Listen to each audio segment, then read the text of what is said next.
Sementara setengah tidur, Mbak Mega ini merasa ada yang peluk dia dari belakang. Sedangkan posisinya saat itu miring ke kanan. Padahal yang kita tahu, Mbak Mega tidur sendiri di tenda. Dan saat kejadian, hari mulai masuk waktu suruh. Selamat malam, selamat siang, atau selamat pagi. Apa kabar kalian semua? Semoga kalian dalam keadaan baik-baik saja. Berjumpa lagi bersama mahasiswa siluman yang kembali hadir dengan cerita-cerita para pendaki. Di video kali ini, kita akan menceritakan kisah pendakian yang dialami oleh Abdul dan kawannya ketika mendaki Gunung Arjuna. Di mana saat pendakian, ada temennya yang pertama kali mendaki mengambil sesuatu saat di gunung, berupa tepak make up yang entah pemiliknya siapa. Akibatnya, selama perjalanan mereka diganggu. Jadi seperti apa kisah lengkapnya? Langsung saja cerita. Tapi sebelum lanjut, jangan lupa untuk like, share, dan subscribe channel Mahasiswa Siluman.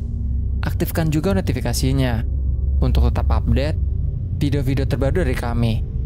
Luangkan waktumu dan pasang earphone-mu. Siapkan tempat dan posisi yang nyaman. Dan selamat mendengarkan.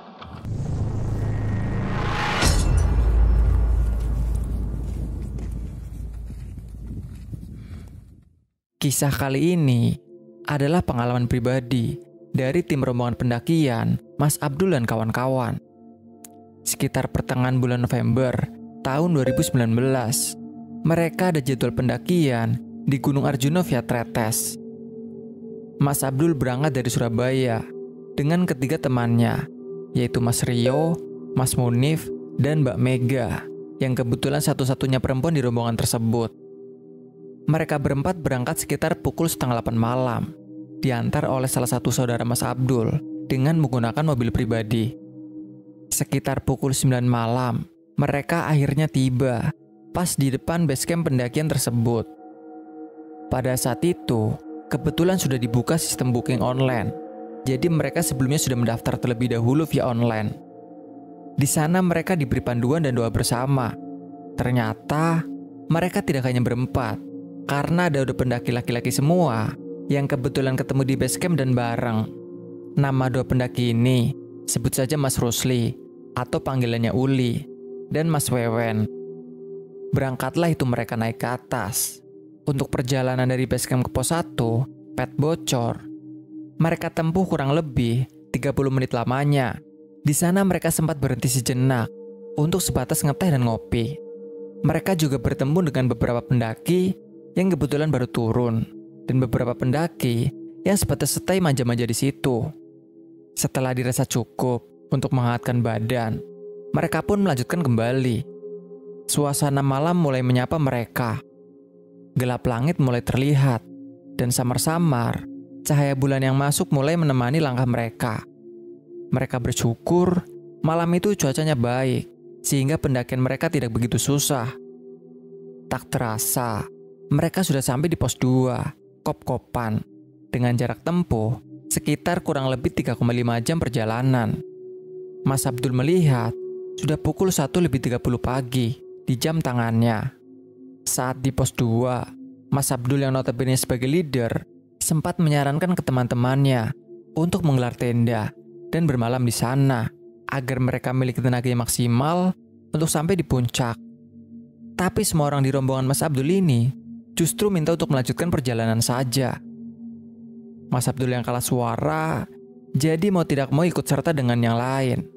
Karena nggak mungkin juga Mas Abdul bersikap egois kepada rombongannya. Ya, meski yang kita tahu, rombongannya itulah yang bersikap egois. Tapi ini konteksnya sedang ada di gunung, Rek. Banyak sekali mitos-mitos dan pantangan yang benar-benar Mas Abdul perhatikan dan jalankan. Mas Abdul sendiri udah capek, tapi tidak ingin mengecewakan rombongannya dan berusaha untuk menjadi leader yang baik. Diiyakanlah itu permintaan teman-temannya.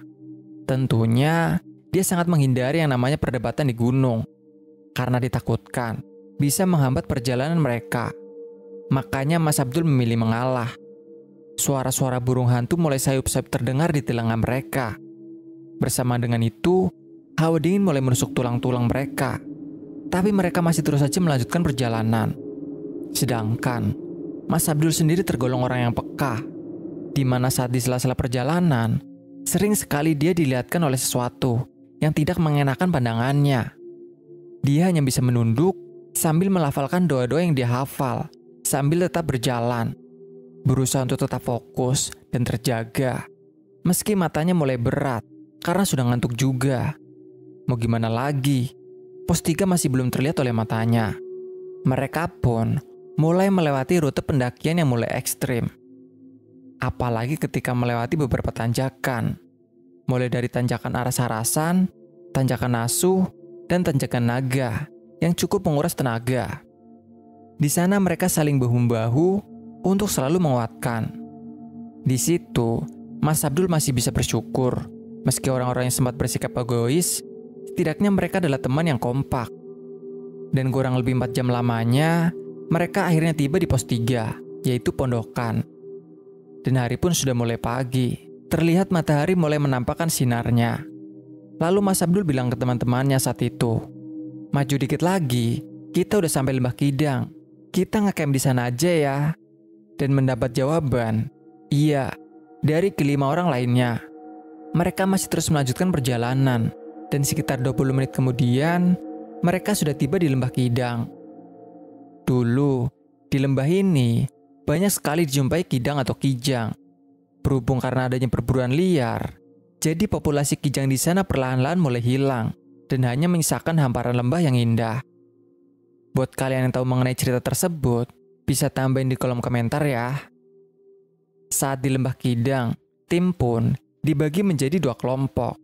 Mas Abdul, Mas Uli, dan Mas Munif mendapat bagian mendirikan 3 tenda, yaitu 1 tenda besar untuk Mas Abdul, Mas Munif dan Mas Rio, dan 1 tenda kecil untuk tenda Mbak Mega. Sedangkan 1 tenda berukuran sedang untuk Mas Uli dan Mas Wewen. Yang lainnya kebagian tugas membuat hidangan untuk sarapan dan merebus air. Tak lama pekerjaan mereka pun selesai dan mulai sarapan bersama. Setelah sarapan, sekitar hampir setengah 8 pagi, mereka semua berniat untuk melanjutkan pendakian sampai ke puncak. Mereka hanya membawa tas kecil yang berisi dompet, kamera, dan ponsel.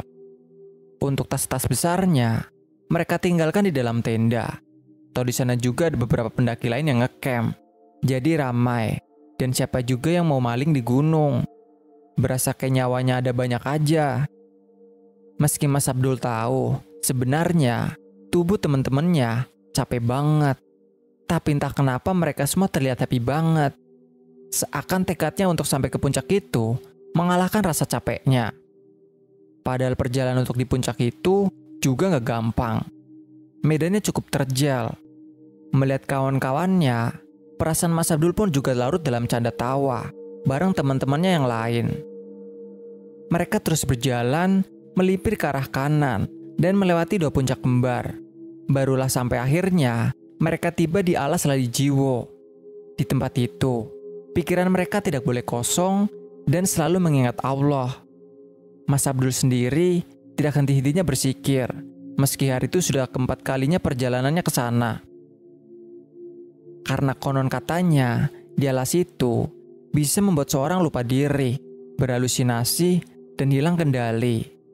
Itulah kenapa Mas Abdul tidak bersikap sok, padahal dia bisa dibilang sudah cukup sering naik ke Gunung Arjuno.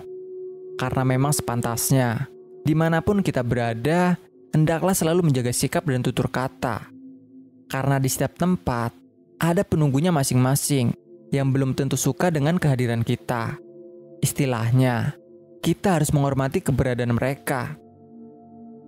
Entah di tengah-tengah zikirnya, yang dipenuhi dinginnya alas tersebut, Mas Abdul melihat gelagat Mbak Mega ini aneh.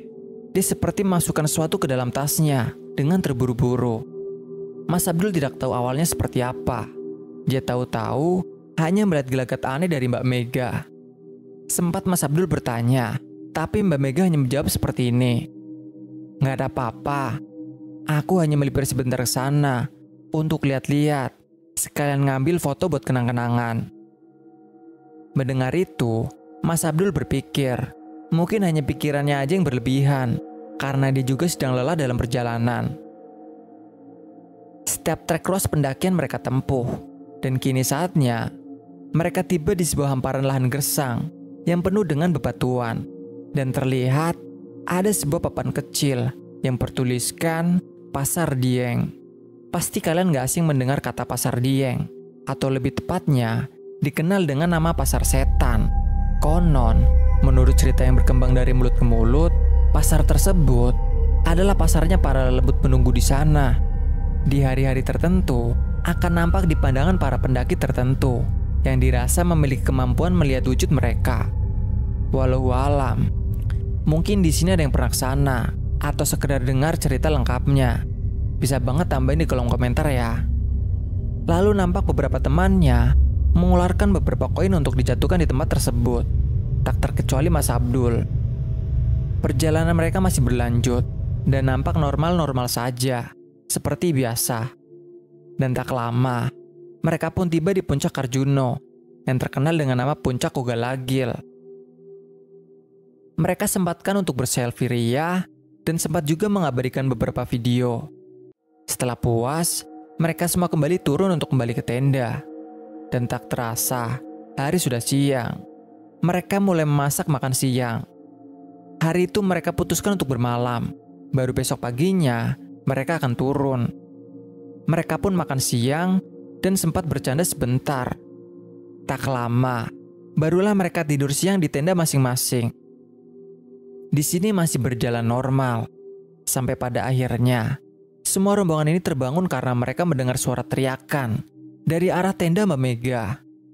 Begitu juga dengan beberapa rombongan lainnya. Mereka mulai datang ke arah tenda Mbak Mega untuk menanyakan ada apa. Di dalam tenda, terlihat jelas wajah Mbak Mega seperti orang ketakutan. Keringat dingin mulai membanjiri wajah hingga ke badannya. Lalu Mbak Mega pun ditenangkan oleh pendaki perempuan yang kebetulan juga ngecamp di sana. Dan panggil saja Mbak Dewi. Mbak Dewi pun memberikan segelas air minum untuk Mbak Mega. Dan setelahnya, Mbak Mega mulai bercerita. Antara setengah tidur, Mbak Mega ini merasa ada yang peluk dia dari belakang. Sedangkan posisinya saat itu miring ke kanan. Padahal yang kita tahu, Mbak Mega tidur sendiri di tenda. Dan saat kejadian, hari mulai masuk waktu surup. Pendaki-pendaki yang lain coba menenangkan Mbak Mega. Kejadian seperti itu memang sering terjadi di gunung, apalagi kalau sudah masuk waktu surup. Makhluk-makhluk penunggu di sini sering sekali usil, tapi para pendaki menganggapnya wajar selama kitanya tidak berbuat sompral di sana. Mbak Mega pun terlihat sudah mulai tenang, diiringi dengan bubarnya kerumunan para pendaki di tenda Mbak Mega. Lalu Mbak Mega ini menarik tangan Mas Abdul untuk mendekat ke arah tendanya. Mas Abdul awalnya kaget, tapi Mbak Mega bilang kalau dia ada yang harus diobrolkan berdua dengan Mas Abdul, dan Mas Abdul pun mengiyakan. Setelah menarik nafas dalam-dalam, barulah Mbak Mega mulai bercerita. Jadi gini Dul, sebenarnya tadi pas kita di alas Ledi Jiwo, aku gak sengaja nemuin tepak ini. Pas aku buka, ternyata isinya make up. Aku tergiur Dul. Lalu aku masukin ke tas dan aku bawa sampai ke sini. Bayangin, ini make upnya masih banyak banget. Isinya juga masih full. Ditambah lagi, lihat di parfumnya juga. Isinya masih setengah, cuma rompal-rompal aja dikit. Mendengar hal itu, Abdul seketika kaget. Antara nggak nyangka atau gimana, sambil melihat ke arah wajah Mbak Mega. Kok kamu lancang banget? Kamu tahu kan, kalau di gunung itu nggak bisa sembarang asal ambil barang. Ini gunung loh Meg, kita juga nggak tahu itu punya siapa. Aku juga dari tadi nemuin banyak rokok yang isinya masih full. Tapi aku nggak berani ambil karena pamali. Aku tahu ini pendakian pertamamu. Tapi kan kamu di bawah udah dikasih penjelasan pas sebelum udah bersama. Kamu nggak dengar atau gimana sih? Sumpah kamu ya. Kalau kamu biasanya suka begini, setidaknya jangan kamu bawa kebiasaanmu itu pas lagi pendakian kayak gini Mega. Jawab Mas Abdul. Lalu Mbak Mega pun melanjutkan bicaranya. Makanya Dul, aku nyesel. Karena sejak kejadian itu, Aku diliatin sosok perempuan, tapi aku gak kenal. Terus dia hilang gitu aja. Pokoknya banyak banget gangguannya. Tapi aku gak berani cerita ke kalian. Karena aku tahu, kalian pasti bakal marah. Tapi aku wis gak kuat lagi Dul. Kita turun sekarang aja ya. Aku pingin pulang. Lalu Mas Abdul menjawab, "Gila kamu Mac, udah bikin salah. Lari pula kamu dari masalah. Terus mau kamu apakan sama makeup itu? Balikin lagi aja ke tempat asalnya. Aku agak nemenin." Dan sekarang giliran Mbak Mega yang berkata sedikit menyolot, "Kamu yang gila Dul. Ini udah gelap banget. Itu alas mitosnya serem banget. Masa aku harus balikin tepak ini ke sana sendiri? Udahlah, aku taruh di pinggir pohon sana aja." Aku taruh sambil berdoa-doa supaya nggak ada gangguan lagi. Mas Abdul hanya menjawab, "Terserah kamu Mac." Tentunya dengan perasaan jengkel karena sikap temannya ini. Pas waktu mereka mau keluar tenda, hal ganjil mulai mereka berdua rasakan. Menurut Mas Abdul, saat dia membuka tenda, dia melihat di situ nggak ada siapa-siapa selain dirinya dan Mbak Mega. Seakan-akan orang-orang yang ramai itu hilang pergi entah kemana. Melihat itu Mbak Mega nangis jadi-jadinya. Dan Mas Abdul mulai merasa ini ada yang gak beres. Lalu dia menenangkan Mbak Mega dan mengajak Mbak Mega untuk menutup mata lalu berdoa bersama-sama, meminta ampunan dan perlindungan. Dan benar saja, setelah mereka membuka mata, keadaan kembali normal. Dan bahkan dari kejauhan teman-teman yang lain sudah memanggil mereka berdua untuk makan malam bersama. Sedangkan Mbak Mega mengurungkan niatnya untuk menaruh tepak makeup itu di pohon-pohon dan memilih untuk membawanya turun pas sampai di bawah. Baru dia kasihkan ke penjaga yang ada di bawah karena nyalinya ciut untuk kembali ke alas itu. Ditambah lagi, dia juga sudah lupa titik tepatnya dia menemukan barang itu. Mereka pun akhirnya mulai makan bersama dan sekitar pukul 10 malam mereka mulai tidur. Dan Mbak Mega kali ini tidak ingin tidur sendiri. Jadi dia ditemani sama Mas Abdul, tapi tetap ada jaraknya. Malam hari itu mereka lalui dengan sewajarnya. Dan tak terasa, hari sudah mulai pagi kembali. Mereka mulai membersihkan diri dan sebagian menyiapkan sarapan. Setelah sarapan, mereka langsung berkemas-kemas dan barulah turun ke bawah. Alhamdulillahnya, saat turun, mereka bareng pendaki-pendaki yang lain. Jadi ramai, tidak sunyi. Mereka juga lalui dengan tahu bersama. Sampai tak terasa, mereka semua sudah sampai di base camp. Di saat yang lain mulai sibuk masing-masing, Mbak Mega menyerahkan temuannya kepada seorang bapak-bapak. Dan bapak-bapak itu pun berterima kasih kepada Mbak Mega. Tapi jemputan mereka pun baru tiba selepas maghrib. Jadi mereka memutuskan untuk beristirahat sebentar di base camp. Selama di base camp, ternyata Mbak Mega ini ketiduran. Dan pas dia tidur, dia bermimpi bertemu dengan seorang pendaki cewek yang usianya kemungkinan di bawahnya. Dan pendaki ini mau jalan naik ke atas. Pas di tengah jalan, pendaki ini noleh ke arah Mbak Mega sambil senyum dan bilang, "Suwun ya Mbak, wis dibalekno barangku." Lalu pendaki itu menghilang tanpa Mbak Mega tahu siapa namanya. Tak lama, Mbak Mega pun terbangun karena dibangunkan Mas Abdul. Soalnya jemputannya udah datang. Saat cerita ke Mas Abdul pun, Mbak Mega pun terlihat senang dan lega. Akhirnya dia tidak mengalami hal-hal aneh lagi. Dari sini dia juga belajar untuk menjaga sikap dan tutur kata, entah dimanapun itu. Tujuannya untuk menghormati siapapun yang ada di tempat tersebut. Kita juga bisa belajar dari Mbak Mega, bahwa sopan santun harus kita terapkan dimanapun kita berada. Sebelum kita menyuruh orang lain untuk menghormati kita, alangkah lebih baiknya kita hormati orang lain terlebih dahulu, termasuk bangsa lelembut. Meskipun derajat manusia lebih besar dari mereka, tetaplah selalu menjaga sikap. Toh mereka tidak akan mengganggu kita, kecuali kita yang mengganggu mereka duluan. Alam dan manusia akan saling berkesinambungan ketika di dalamnya ada rasa sayang dan saling menghargai satu sama lain. Sekian cerita ini, terima kasih. Jika kalian punya cerita mistis yang ingin kalian bagi, kalian bisa kirim cerita kalian melalui DM Instagram atau email yang tertera di bawah. Dan jangan lupa juga subscribe channel lain kami, Siluman Story dan Warta Siluman. Semoga video ini menghibur dan bermanfaat. Sampai jumpa di video kami selanjutnya. Salam lestari, mahasiswa Siluman.